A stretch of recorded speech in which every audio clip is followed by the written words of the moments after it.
Ya. Tapi dengan tidak adanya pasal 221 berarti peluang untuk adanya tersangka lain selain terpidana IU, terpidana Randi Bajide, kemudian tersangka IU, maka peluang untuk munculnya pelaku lain atau tersangka lain itu sangat tipis, kecuali dalam perkara ini terjadi dua kali keajaiban begitu.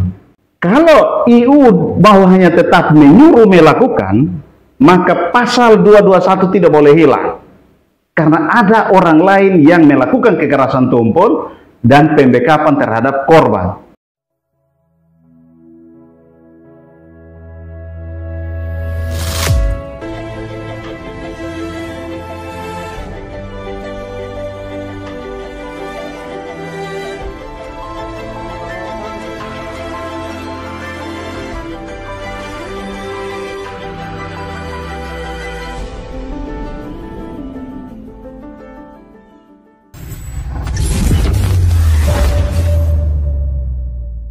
Halo guys, jumpa lagi bersama dengan saya James Bore di program yang edukatif dan inspiratif tentunya di Pod James Open Mind. Ya, beberapa waktu yang lalu seperti yang kita ikuti perkembangannya di media terkait penanganan kasus pembunuhan ibu dan anak atau yang dikenal dengan kasus Penkase, dan pada akhirnya tersangka IU berkasnya telah dinyatakan lengkap atau P21 oleh Kejaksaan. Ya, dan sudah berlangsung penyerahan barang bukti dan tersangka dari penyidik Polda ke Kejaksaan. Nah, untuk itu hari ini Pod James akan kembali mengulas kira-kira seperti apa akhirnya nanti dari perjalanan kasus ini setelah P21 ini, apa yang akan terjadi dan kita akan memasuki fase apa. Dan yang satu hal juga yang akan menjadi perbincangan kita adalah tidak adanya pasal 221 yang dikenakan pada tersangka IU. Konsekuensinya ini akan apa gitu ya. Dan tentunya kami telah mengundang narasumber yang sudah tidak asing lagi, yang sudah beberapa kali hadir di Pod James, yaitu pengamat hukum pidana Fakultas Hukum Undana Kupang, Bapak Dedi Manafe, SHM. Selamat sore Bapak. Selamat sore Kak James, selamat sore para penonton di mana saja Anda berada. Ya Pak Dedi, seperti yang kita ketahui bahwa akhirnya berkas dari tersangka IU ini dinyatakan lengkap oleh jaksa. Oleh jaksa. Setelah 4 kali kalau tidak salah bolak-balik antara JPU dan penyidik Polda. Nah, kira-kira ada nggak persamaan daripada berkas dari IU ataupun Randi yang kalau misalnya Bapak selama ini mengamati ini seperti apa? Ya, jadi sekali lagi saya hanya sebagai pengamat dan berdasarkan konferensi pers dari Humas Kejaksaan kemarin, kemudian juga dari publikasi oleh wartawan ya, itu kita bisa lihat bahwa pernyataannya berkas lengkap, kemudian pengenaan pasalnya itu sama dengan yang dikenakan kepada terpidana Randi Bajide. Sama. Pasal 340 KUHP pembunuhan berencana, Yunto subsidiar pasal 338 KUHP pembunuhan, kemudian dikumulasikan lagi dengan pasal 80 ya, 80 ayat 3 daripada Undang-Undang Perlindungan Anak. Ya. Nah, ini beda kecilnya yaitu di subsidiarnya itu tidak ada. Hanya nanti diyuntukkan dengan pasal 55 KUHP. Ya. Karena kalau untuk terpidana Randi Bajide itu pada pasal perlindungan anak ada subsidiarnya pasal 80 ayat 4. Ya. Di mana patut diduga bahwa Randi adalah ayah biologis dari almarhum Lail, kan begitu toh? Ya. Sehingga ada pasal 80 ayat 4. Sementara untuk tersangka IU itu ayat 4-nya tidak ada, hanya ayat 3, kekerasan yang menyebabkan matinya anak. Nah, itu pasal 80 ayat 3 Undang-Undang Perlindungan Anak. Kemudian yuntonya ke pasal 55, itu terkait dengan double naming atau pelaku yang lebih dari satu dalam kasus ini. Nah, Kalau kita lebih dalam melihat bahwa dengan kondisi yang ada, maka tentunya kita akan bertanya lebih jauh, yaitu selama ini petunjuk-petunjuk yang diberikan oleh jaksa peneliti yang nanti akan jadi jaksa penuntut umum kepada penyidik itu seperti apa? Karena sudah dipublikasikan luas bahwa ada penambahan pasal 221 KUHP. Yang kita juga sudah pernah bahas, di mana itu terkait dengan obstruction of justice yang sekarang pakai istilah yang terkenalnya itu. Tapi yang sesungguhnya itu adalah menyembunyikan tersangka lain yang bukan suami, bukan keluarga. Atau menyembunyikan barang bukti dari pelaku lain. Yang bukan suami, bukan keluarga, atau menghambat penyidikan. Nah, itu secara garis besar seperti itu di pasal 221. Tapi dengan tidak adanya pasal 221 berarti peluang untuk adanya tersangka lain selain terpidana IU, terpidana Randi Bajide, kemudian tersangka IU, maka peluang untuk munculnya pelaku lain atau tersangka lain itu sangat tipis, kecuali dalam perkara ini terjadi dua kali keajaiban begitu, mujizat begitu. Apa itu? Mujizat pertama adalah ketika ditemukannya kedua jenazah dan semua masih dalam keadaan kabur, belum jelas, tiba-tiba ada oknum pemuda yang datang mengaku bahwa dialah yang melakukan dengan cara drama menyerahkan diri kepada Kapolda NTT, yang kemudian kita tahu itu adalah Randi Bajide. Itu mujizat. Nah, tapi dengan hilangnya pasal 221, maka apakah nanti fakta persidangan akan memunculkan mujizat baru? Ya kan, nah, ini banyak orang hari ini masih berharap semoga di persidangannya IU nanti ini ada fakta baru yang bisa mengungkap, oh ternyata ada peran dari pelaku lain misalnya. Ya, karena itu bisa saja terjadi. Ya, itu mujizat. Itu yang saya katakan mujizat. Kenapa? Karena gini, dengan menggunakan alat bukti yang sama, saksi-saksi yang sama, tadinya ketika terpidana Randi Bajide itu 29 saksi, termasuk tersangka IU. Tetapi nanti di sini hanya ada 28 saksi. Satunya terpidana Randi Bajide menolak, kalau informasi sementara ya, mudah-mudahan kita tidak keliru. Kemungkinan. Tapi ketika dalam proses penyidikan, informasi yang kita dapat dari pers tentunya, itu mengatakan bahwa terpidana Randi Bajide menolak untuk menjadi saksi. Dan itu undang-undang membolehkan.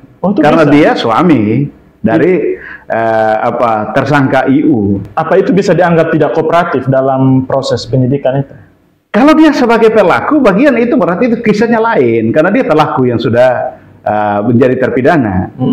Hanya belum ingkrah saja. Itu kisah sendiri, nanti kita lebih dalam. Tapi dari segi aspek hubungan dengan tersangka yang sedang disidik, itu boleh, undang-undang membolehkan sampai derajat ketiga. Keluarga sampai derajat ketiga itu boleh diabaikan menjadi saksi, boleh menolak untuk menjadi saksi. Itu undang-undang membolehkan. Semua perkara pidana perdata pun hakim kalau di pengadilan tanya ada hubungan keluarga, kenal dengan ini, ada hubungan keluarga sampai derajat berapa. Kalau derajat ketiga bisa diabaikan, tidak perlu menjadi saksi. Ya itu sudah menjadi asas umum, bukan hanya sekedar aturan, tapi itu sudah asas umum. Di mana objektivitas itu penting. Karena kalau ada hubungan keluarga, apalagi ini suami istri, maka bisa saja aspek objektivitas itu tidak ada gitu. Lebih banyak subjektivitas. Nah, itu kebenaran material menjadi pertanyaan di situ nanti. Nah, tetapi ketika terpidana Randi Bajide menolak menjadi saksi, itu menunjukkan juga bahwa tujuan daripada split perkara, split berkas perkara ini kan satu perkara. Itu gagal. Karena tujuan dari pemisahan berkas perkara ini adalah supaya para pelaku ini bisa menjadi saksi untuk satu di antara mereka. Tetapi ternyata terpidana Randi menolak. Nah, kalau misalnya dari awal tahunya bahwa dia menolak seperti ini, kenapa harus dipisah? Sidang aja sekalian, dua-dua selesai kemarin. Benar. Kita hanya bikin habis waktu, bikin lama proses. Ini hanya buying time, wasting time aja, bikin habis kerjaan. Iya. Padahal kalau memang selain itu juga, kalau memang pelakunya cuma 2 orang, ngapain juga dipisah? Dengan harapan ada pasal 221, dengan harapan ada pelaku lain. Kalau hanya 2, kenapa tidak disidang sekalian aja? Nah, itu soal. Ya, Pak Dede, setelah kita mendengarkan konfres dari pihak kejaksaan, dan kita ketahui bahwa ternyata tidak disebutkan pasal 221 yang dikenakan pada tersangka IU. Nah, apakah pasal 221 ini kan diharapkan untuk mampu mengungkapkan keterlibatan pelaku lain. Nah, dengan tidak adanya apa menunjukkan bahwa penyidik mengalami kesulitan untuk membuktikan itu atau mengungkap itu atau bagaimana? Ya, jadi gini, untuk menetapkan seorang tersangka sesuai dengan amanat KUHP yang diperkuat dengan putusan Mahkamah Konstitusi, itu minimal dengan 2 alat bukti yang cukup.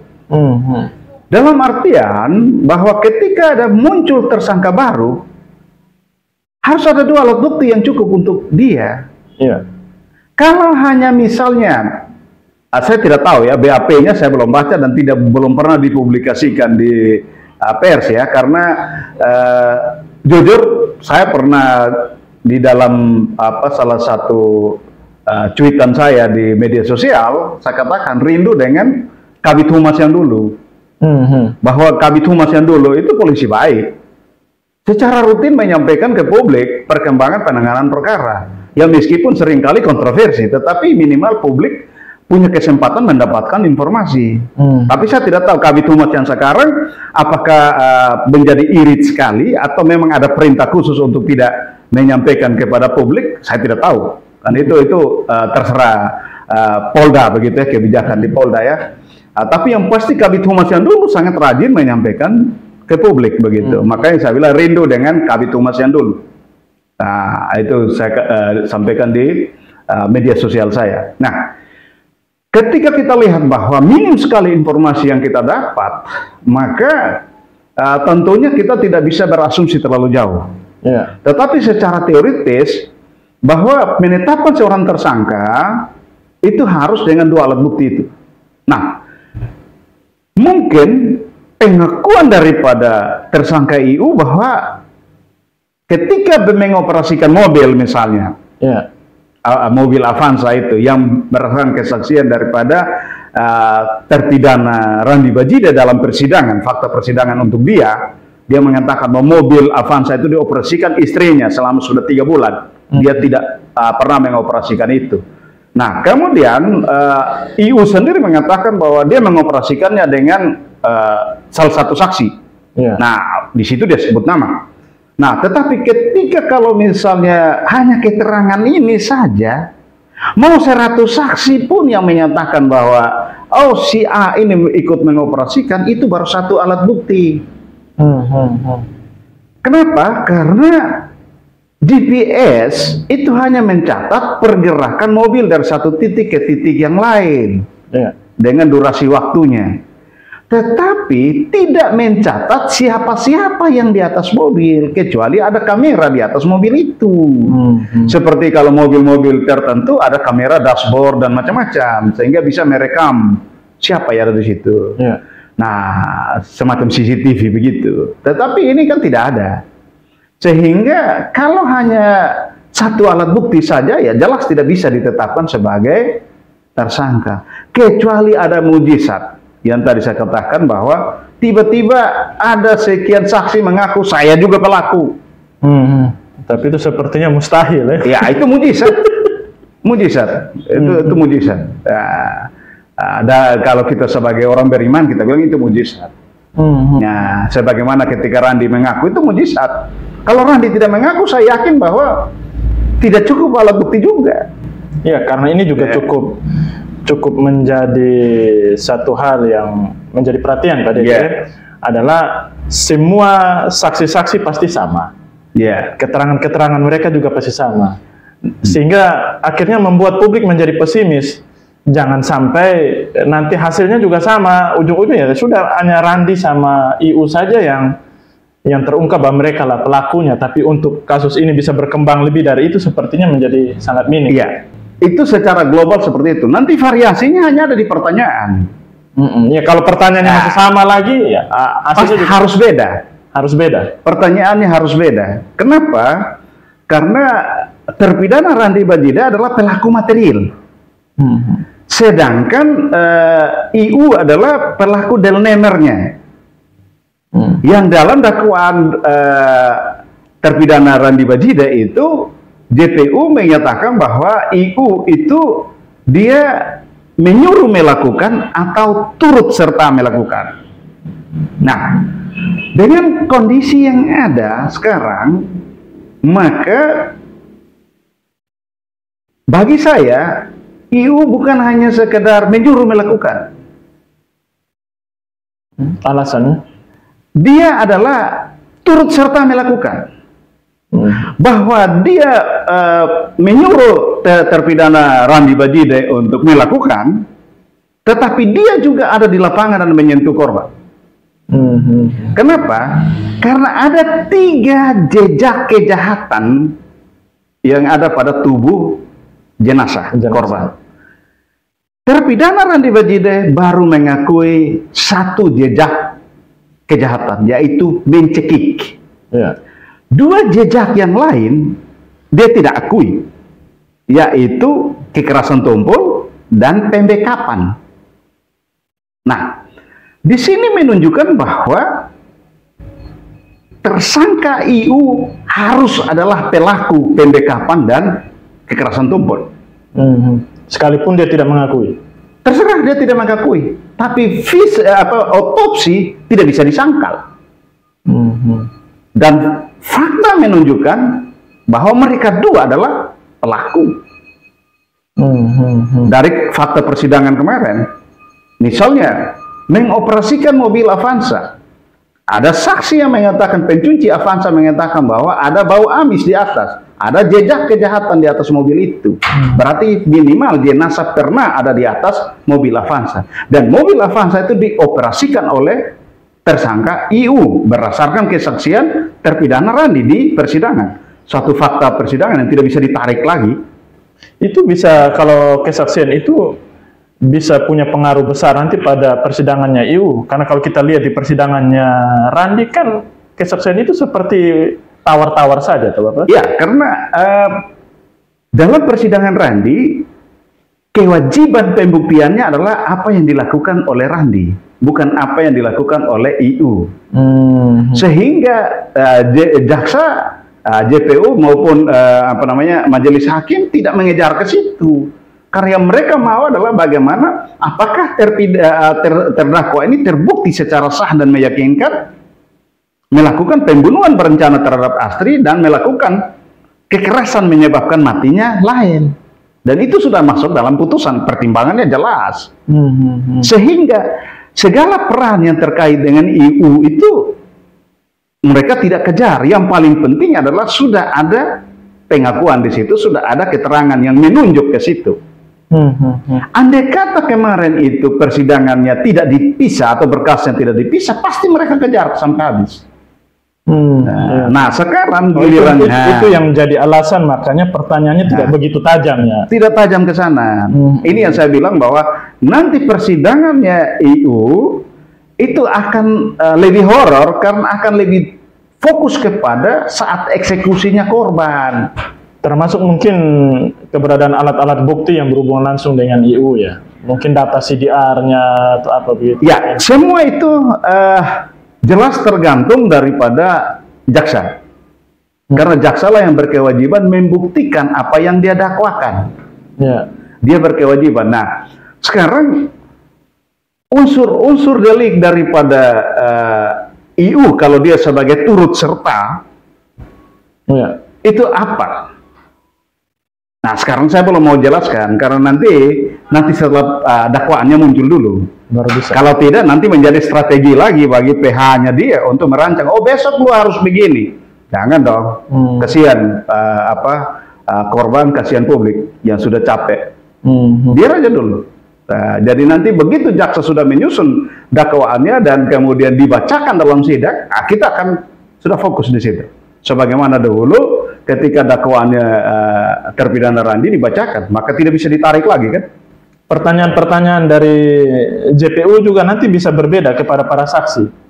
Iya jelas, karena terhadap para saksi yang sudah ada, 28 saksi yang nanti dipakai sekarang itu adalah terkait dengan peran Randi sebagai pelaku material. Sedangkan kalau ini terkait dengan peran IU sebagai pelaku peserta, yaitu turut serta melakukan. Nah, tidak bisa menyuruh melakukan. Kalau menyuruh melakukan berarti 221 harus tetap ada. Oh begitu, itu konsekuensi kalau konsekuensinya harus antara hilang ataupun ada. Iya, seperti itu ya. Kalau IU bahwanya tetap menyuruh melakukan, maka pasal 221 tidak boleh hilang. Karena ada orang lain yang melakukan kekerasan tumpul dan pembekapan terhadap korban. IU hanya menyuruh dan dia lipat tangan menunggu hasil. Tetapi ketika tidak ada pelaku lain, maka IU lah pelakunya. Tidak ada alternatif lain. Untuk dua jejak kejahatan yang yang tersisa. Tidak ada orang lain lagi, hanya mereka berdua. Dan kalau dilihat dari derajatnya, 3 jejak ya, dengan 1 jejak saja Randi menuju kepada regu tembak, pidana mati. Ini 2 jejak. Ini 2 jejak. Bobot perilaku kekejaman terhadap korban jauh lebih sadis perilaku ini. Nah, ini yang saya bilang, mestinya ketika di podcast kita kemarin saya bilang mestinya kesempatan IU untuk membuka semua sehingga dia menjauhkan diri dari regu tembak. Tapi dengan fakta sekarang, mudah-mudahan nanti di persidangan mereka nonton ini, PH-nya juga mungkin saya hormati mereka. Mereka bisa memberi nasihat yang lebih progresif bagi IU bahwa kalau model seperti ini Anda jauh lebih cepat menuju ke regu tembak, pidana mati akan lebih cepat. Jadi jangan berpikir seumur hidup, jangan berpikir 20 tahun karena RKUHP belum ditetapkan. Ya, ini sudah sampai bulan September mau habis ini, tapi RKUHP belum disahkan, belum dibahas, lagi. Pembahasan belum sampai kepada RKUHP. Sidang sementara berlangsung, tetapi belum sampai. Dan masa sidangnya akan berakhir. Jangan sampai ditunda lagi, karena banyak dinamika-dinamika yang menjadi pertimbangan apakah hukuman mati harus dihilangkan atau tidak untuk pidana umum. Ya, banyak variabel di publik yang sekarang sedang terjadi.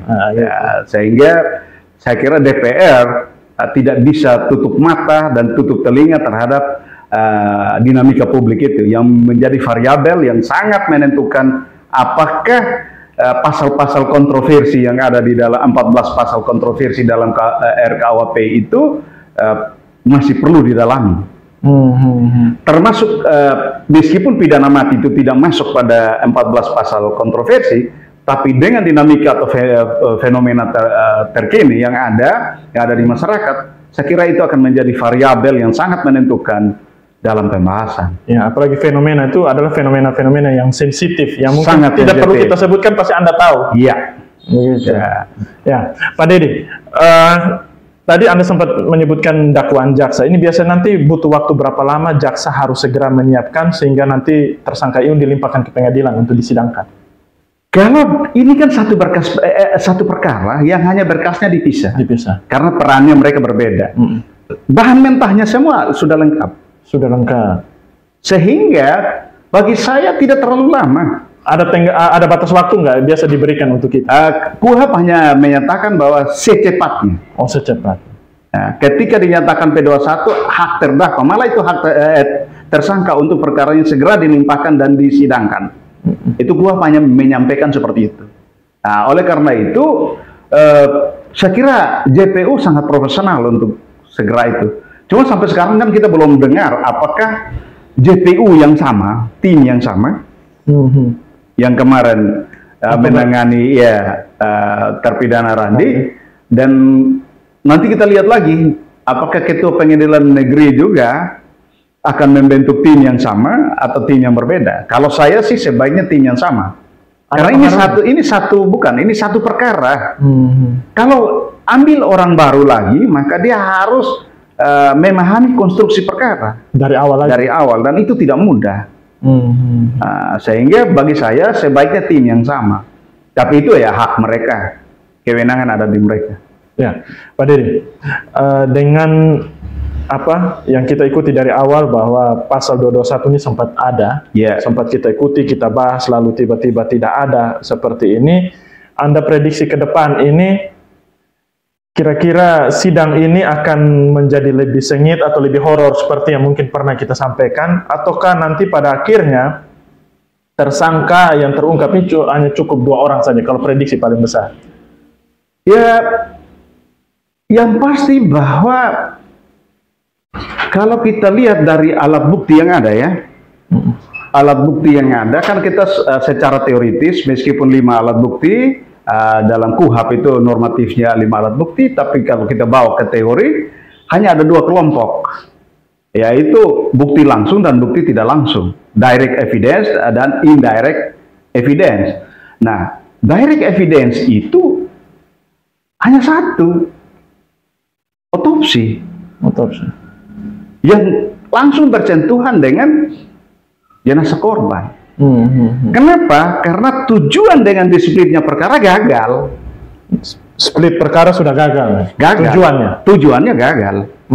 Kenapa? Karena pada saat perkara Randi Bajida digelar kemarin di persidangan itu, tersangka IU waktu itu jadi saksi, dia memberi kesaksian. Tetapi kesaksiannya dia kan belum menyentuh saat eksekusinya korban. Itu hanya kesaksian terkait dengan adanya motif, kemudian munculnya niat, kemudian akhir pasca pembunuhan, yang mana ada saling chat itu yang kemudian dibuka di persidangan, bahwa terpidana mengakui ini beta bunuh orang loh dan segala macam. Nah, itu kan cacat yang terbuka kemudian. Nah, itu juga patut untuk didalami. Mengapa cat itu sengaja dibiarkan? Di saat data yang lain hilang. Di saat data lain direset. Kan tujuan reset itu adalah untuk menghilangkan jejak kejahatan. Tapi tiba-tiba sudah tahu bahwa sudah reset, kenapa mereka cat-catan lagi untuk meninggalkan jejak? Itu juga jadi pertanyaan. Nah, jangan sampai ini jejak yang dipasang untuk menyesatkan perkara ini. Error in facti. Penyesatan berkaitan dengan fakta. Nah, dari hal itu mestinya lie detector yang harusnya berfungsi untuk menentukan bahwa orang ini bohong atau tidak, dan yang benar seperti apa. Tapi saya tidak tahu apakah lie detector yang kemarin itu dibawa atau tidak. Tapi kalau dengan alat bukti yang sama, berarti lie detector tertinggal lagi, kan begitu. Ya, karena kita tahu kan pada saat persidangan Randi, lie detector kan tidak dihadirkan.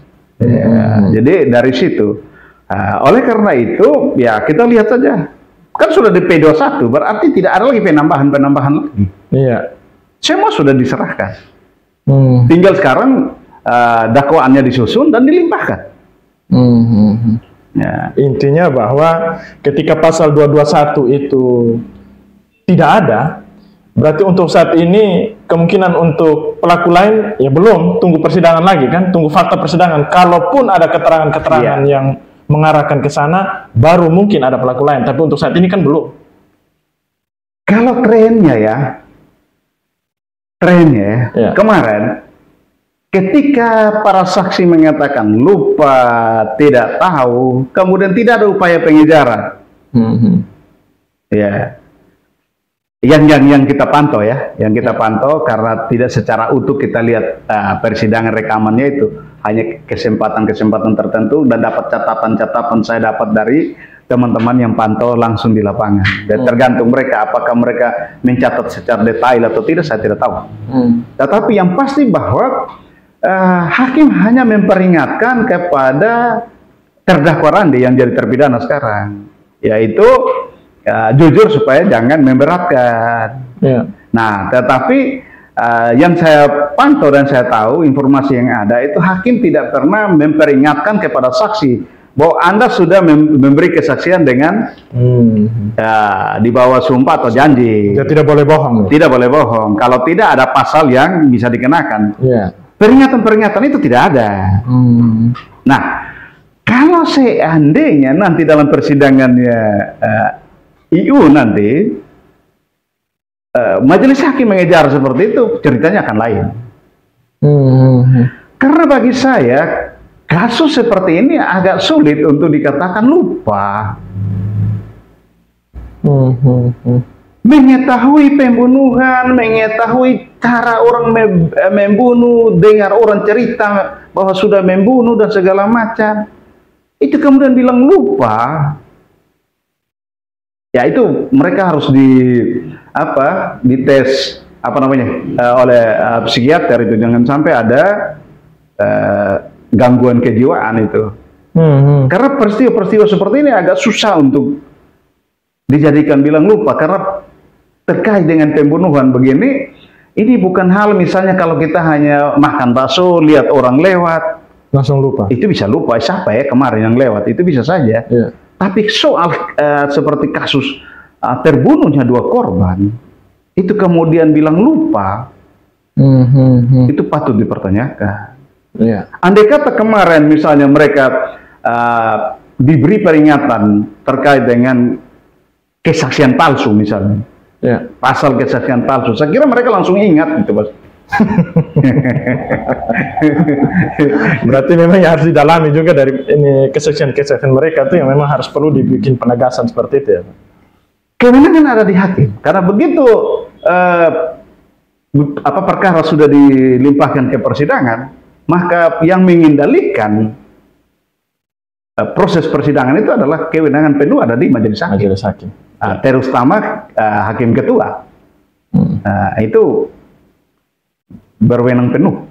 Oke, Pak Dedi, mungkin kita sudah sampai di akhir. Atau mungkin ada yang mungkin Anda rasa belum Anda sampaikan di sini. Closing, Anda bisa sampaikan pada closing statement secara singkat. Silakan. Saya berharap bahwa sekali lagi saya menghimbau IU nanti sudahlah yang di penyidikan mungkin belum mau jujur, belum mau terbuka secara keseluruhan, tetapi nanti di persidangan sebaiknya jujur. Kita sudah sampaikan matematikanya. Kalau dia jujur berarti bisa saja dari pidana mati turun ke seumur hidup, bahkan mungkin 20 tahun. Dan dari 20 tahun matematikanya sistem pemidanaan kita paling dia masuk 10 sampai 12 tahun. Sudah keluar. Sehingga masih ada kesempatan dia bisa dengan anaknya dan segala macam. Daripada paksa diri, syukur-syukur kalau RKUHP ditetapkan. Tapi kalau tidak, maka Anda menyusul suami Anda ke regu tembak. Bisa jadi Anda duluan, baru suami Anda. Meskipun perkara Anda diputus kemudian. Saya kira itu, dan bagi semua yang ada, saya kira apapun hasil daripada persidangan nanti, inilah finalnya. Kita harus hormati. Kalau misalnya putusannya nanti di luar daripada harapan kita, juga ada upaya-upaya hukum. Kita dorong untuk jaksa melakukan upaya hukum. Sehingga keadilan dan kebenaran ini bisa ditegakkan. Saya kira itu. Terima kasih. Oke guys, demikianlah perbincangan kami menyangkut topik kita, di mana berkas dari tersangka IU yang sudah di P21 oleh Kejaksaan. Ya, semoga apa yang Anda dengar hari ini bisa menambah wawasan Anda yang sedang mengikuti proses pengusutan dari kasus Penkase. Akhir kata, saya James Bore bersama Pak Dedi Manafe pamit. Sampai jumpa.